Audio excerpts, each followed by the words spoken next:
Okay, next topic is improving capacity in a cellular system.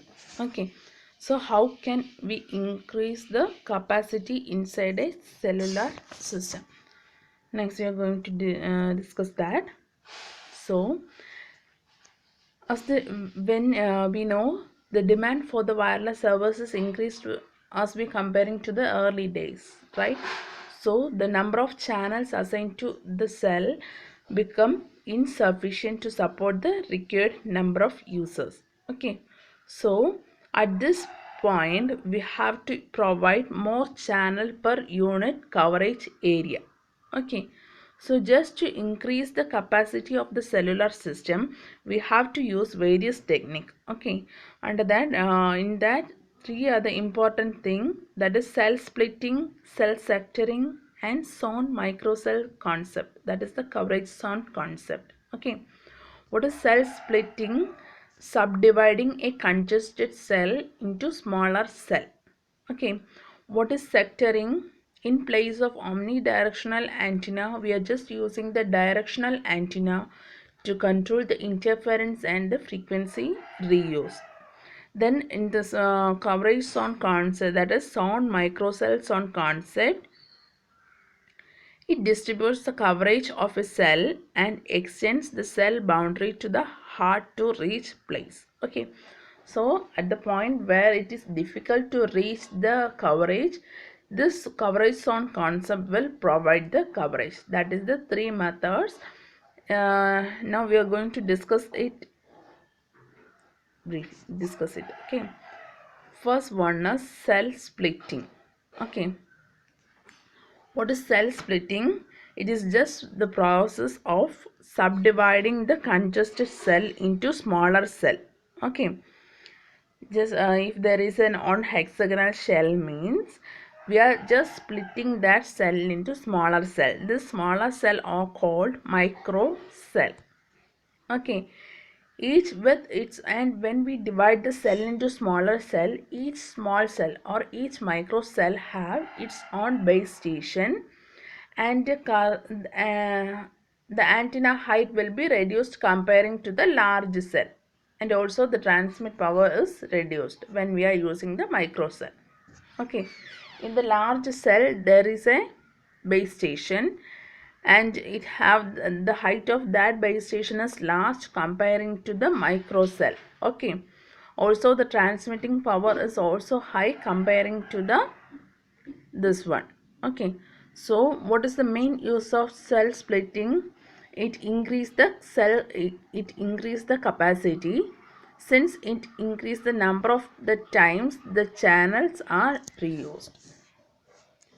So it split the congested cell into smaller cell. As you see in the figure, it is clear that the center is in the central portion.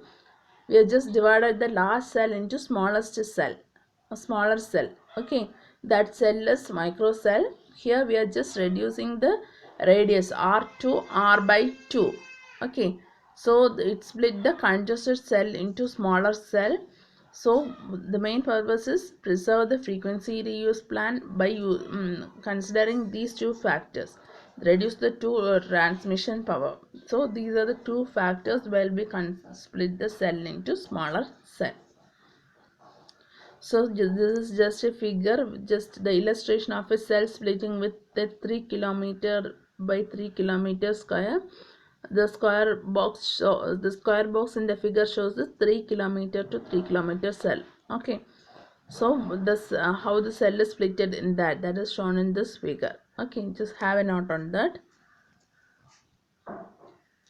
So what about the transmission? In the cell splitting, the transmission power is reduced from the first transmission power is PT1 and it is reduced to PT2. Okay, so the received power at the new cell boundary and old cell boundary. So here the radius is reduced by r by 2, right? So the received power at old cell boundary is proportional to PT1, that is the transmitted power, into R power minus N. Okay, and PR, the received power at the new cell boundary, is proportional to PT2 that is the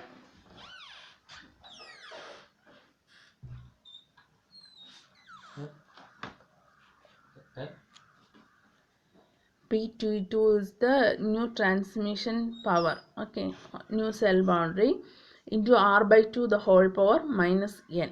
Suppose if we take n is equal to 4 and set the received power equals to each other, and if we set the received power equal to each other, PT2 is equal to PT1 divided by 16. So the transmit power must be reduced by 12 dB in order to fill in the original coverage area. Okay.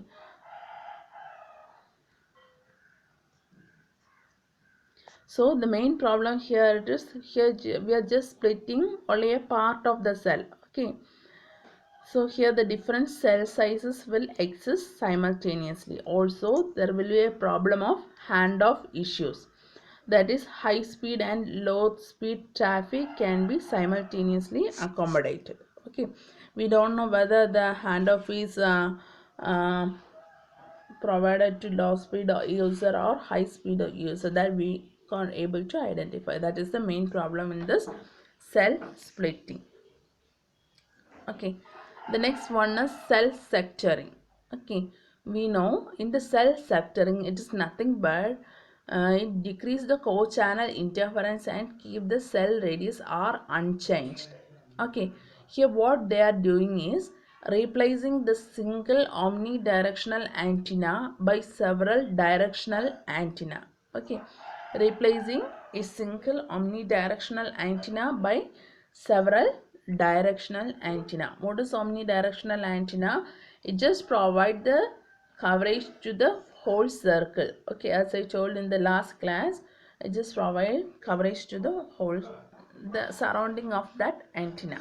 But in directional antenna, which will provide the uh, signal in only one directional, that is called cell sectoring. In the figure just shows, the first figure shows the 120-degree sectoring. In the 120-degree sectoring, a cell is divided into three sectors. Okay, 1, 2 and 3. In each sector they are using a directional antenna and it provides the radiation in this particular direction. Okay, like this. If we are placing a directional antenna here, it just provide the radiation in this direction. Okay, and in the next figure it shows the 60-degree sectoring. In the 60-degree sectoring, a cell is divided into 6 sectors and each sector have its own antenna. Okay, this is just a figure showing the cell sectoring. Okay, the directional antenna and its radiation part, that is shown in the cell sectoring.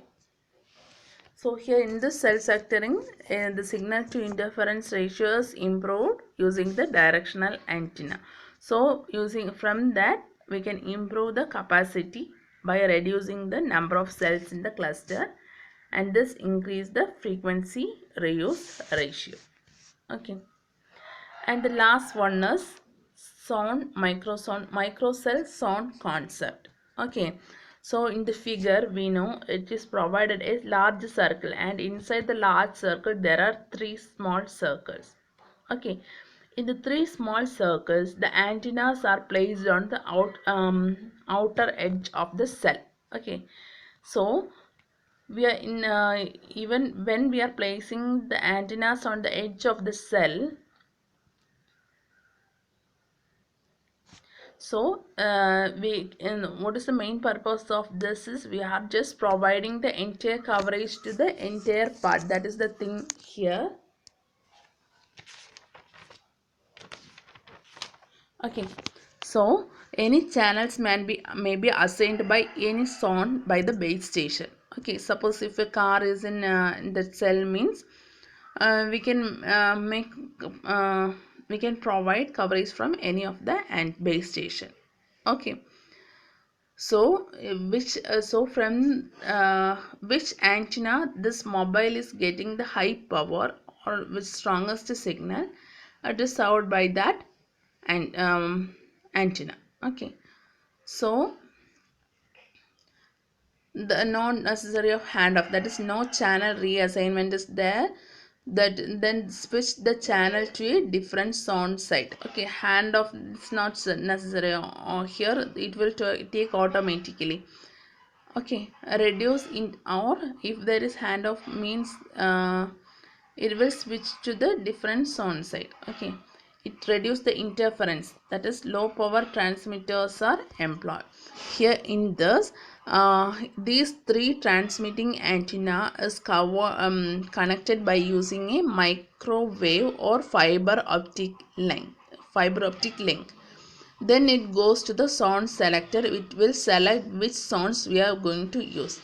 Then it gives to the base station. Okay, the we are just providing the antennas at the outer edge of the cell, and all the antennas are connected using a microwave or optic fiber link.